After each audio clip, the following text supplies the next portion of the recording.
Hello বন্ধুরা, চলে এসেছি পাখিস কিচেন ব্লগে। আজকে রান্না নিয়ে এসেছি। দেখো, আজকে করবো আর মাছ। তাই এখানে মশলাটা কষিয়ে নিচ্ছি। মশলাটা কষানো হয়ে যাবে, তোমাদের দেখাবো এক এক করে। ভালো করে মশলাটা কষানো হয়ে যাক। আজকে আর খালি দেখাবো না। মশলাটা দেখো গায়ের থেকে তেল বেরোচ্ছে। এবার দিয়ে দেবো ভেজে রাখা আলু।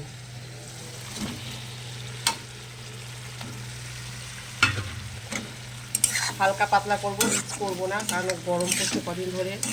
জিরে, এখানে মশলা নিয়েছি আমি, জিরে, টমেটো, আর নিচে কাঁচা লঙ্কা, শুকনো লঙ্কা বাটা, আদাও দিয়ে দিই। আর নামানোর আগে একটু গরম মশলা দেবো, তাহলে খেতে খুব ভালো লাগবে।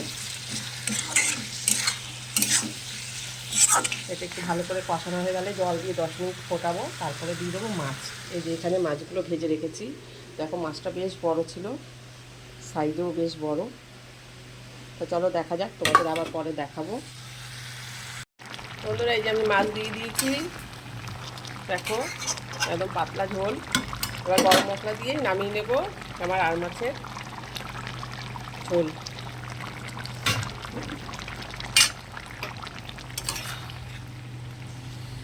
বাটা গরম মশলা দিলে না খেতে ভীষণ ভালো হয়, ভীষণ। তা কে কে এরকম আর মাছ খেতে পছন্দ করো অবশ্যই আমাকে জানিও। বন্ধুরা, এই যে আমি মাছ দিয়ে দিয়েছি। দেখো একদম পাতলা ঝোল। এবার গরম মশলা দিয়ে নামিয়ে নেব আমার আর মাছের ঝোল।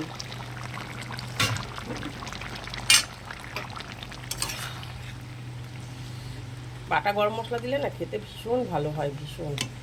তা কে কে এরকম আর মাছ খেতে পছন্দ করো অবশ্যই আমাকে জানিও। টাটা।